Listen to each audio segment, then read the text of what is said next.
Hello and welcome back to Curb Stomp City, and welcome to the next episode of ECW Lives on TEW 2016. If you've seen the last episode, you'll know we're in a bit of financial trouble and we had to make some sign-ins to cut the costs. We made a lot of releases and a lot of sign-ins, and everyone that you've seen in that episode has joined and signed their contracts, which is good. So no hiccups there. So I thought I'd start with the roster overview. So we've got Mikey Whipwreck as the occasional wrestler. Enhancement talent is Joey Ryan. Openers are Brian Kendrick and Claudio and Austin Aries. The lower mid-carders are Matt Sydal, Johnny Curtis, Mark Briscoe and Jay Briscoe. In the mid-card, we see Christian York, Brian Danielson, Chris Hero, Balls Mahoney, Super Crazy, Joey Matthews and John Cena. In the upper mid-card, we've got CM Punk, Tajiri, Kid Cash, Colt Cabana, and AJ Styles, the television champion. Then in the main event slots, we've got Just Incredible, Rhino, Tommy Dreamer, Spike Dudley, and the Blue Meanie. So none of the new talent that I've signed since the start of the series has broken into the main event as yet. I expect the first one to do it will either be CM Punk or AJ Styles. And you can see now that we're on pay-per-view day, we seem to lose money before the event even starts, and now we're again in minus 12, which is better than we were before the last pay-per-view. So that's a positive sign. We're actually about £8,000 better off than we were on the last pay-per-view day. So I don't know whether that's a good sign or not, but we're going to get on with the pay-per-view straight away.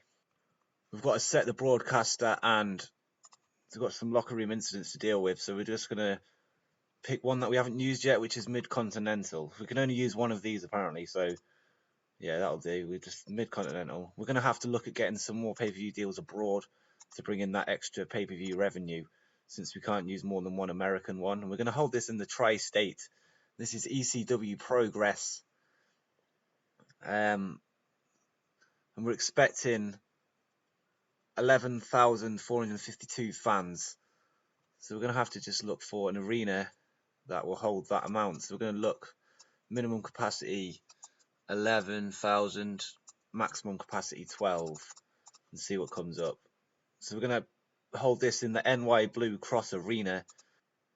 We've also got a backstage incident with Blue Meanie, who was caught secretly using soft drugs backstage, breaking the locker room rules, which is kind of ideal because we can fine him and save a bit of money. Nothing noteworthy happened of it. But yeah, we're just going to crack on straight with the show.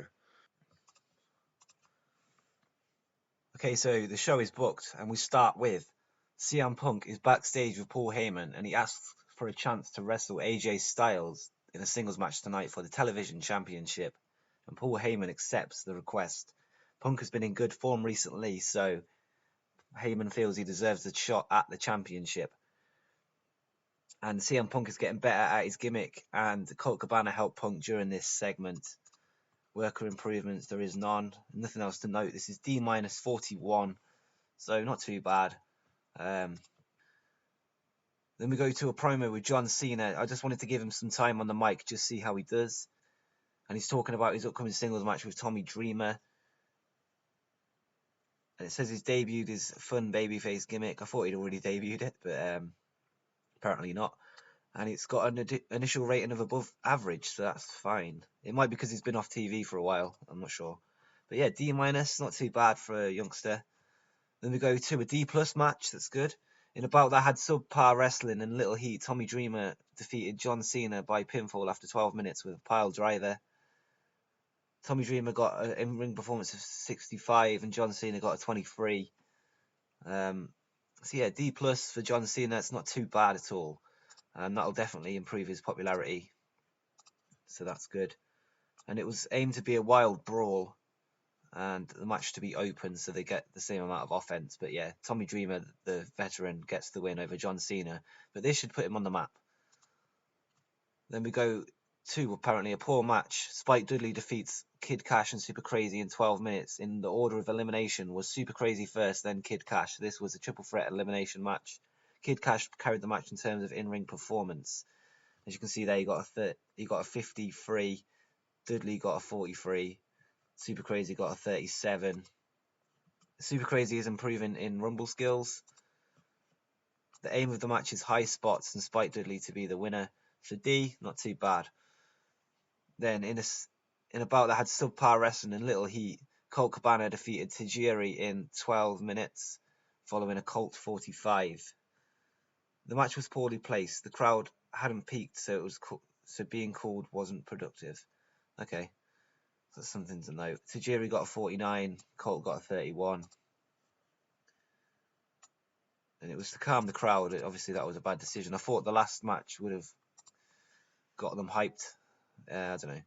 But then in a bout that had subpar wrestling and little heat, CM Punk defeated AJ Styles in 15 minutes by submission. And now CM Punk is the ECW World Television Title. And the idea of this is to take the belt off AJ because he's going to go back after Rhino, who was put him through a table the other week. Apparently they had great chemistry, which is really good to see. The match was poorly placed as the crowd needed a little warming up first. Okay. But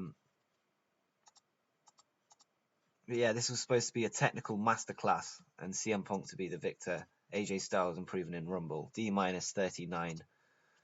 Then we go to the main event. In a decent match, Rhino defeated Just Incredible in 18 minutes by pinfall with a gore. Rhino makes defense number 3 of ECW World Heavyweight Title. Just Incredible's been winning a lot of matches recently, so he's earned his title shot, but Rhino has gone straight through him with the gore. And back of the line, Credible goes. And this match was supposed to be paced, so it begins slowly and works its way to a big finish. Rhino to be the winner. And there were no improvements to note. But the match got a C minus, and this increased our popularity in 8 regions, but lost it in 1. So that's probably the tri-state.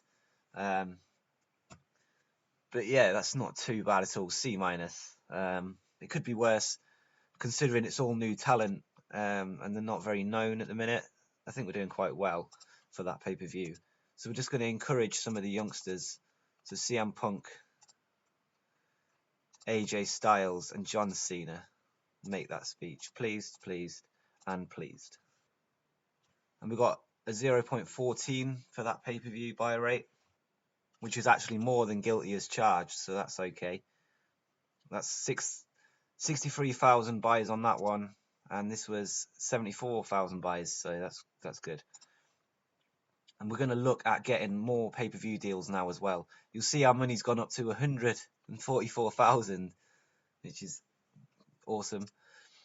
Let's just have a look what brought that in. Ticket sales looks like it's the main income. We've got 66,000 just from pay-per-view revenue. But yeah, as I say, we're not at the end of the month yet, so it could just drop back down. Show costs is what's probably going to damage us the most. So yeah, I'm expecting to be back around the 0 towards the end of the month. But what we're going to do is we're going to get another pay-per-view deal abroad, and we'll negotiate. And I'm just going to check, have we got anywhere? Does this show in Canada? No, we haven't. We don't actually show in Canada, so we're going to try and get one there. It's a global cast.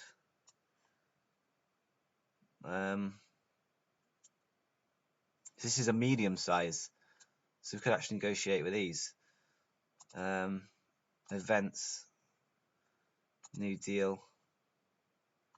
We're just going to do 3-month deal. We don't really want to be on prime time. We're going to go for late night because we don't want to push it too much.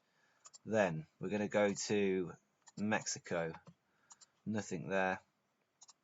British Isles, nothing there. Nothing there. Europe, nothing there. Australia, nothing there. So yeah, that's definitely a step up. I'm thinking that our general sizes have risen. I assume. Let's just quickly look. Where? Track progress. So this is our progress so far. It's near enough the same, actually. But yeah, we've managed to secure a pay-per-view deal in Canada, which is good to see. So that's definitely going to help us in terms of buy rates. I'm just going to see if I can cancel the others. So Bresnan, can we cancel this?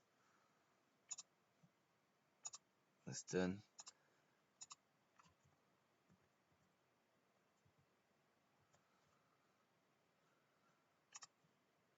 Also going to cancel on this one.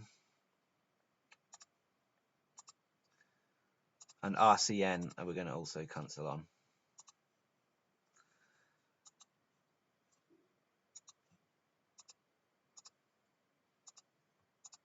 And now we've done pay-per-views, we're going to have another look for a British TV deal, since we've risen in Scotland. But no, we can't actually do that. The one we're on, let's just try and remember which one it is. I'm just going to check whether we're shown in Canada on TV. So broadcasting, MTV2, doesn't show in Canada. We could try and negotiate with Bravo.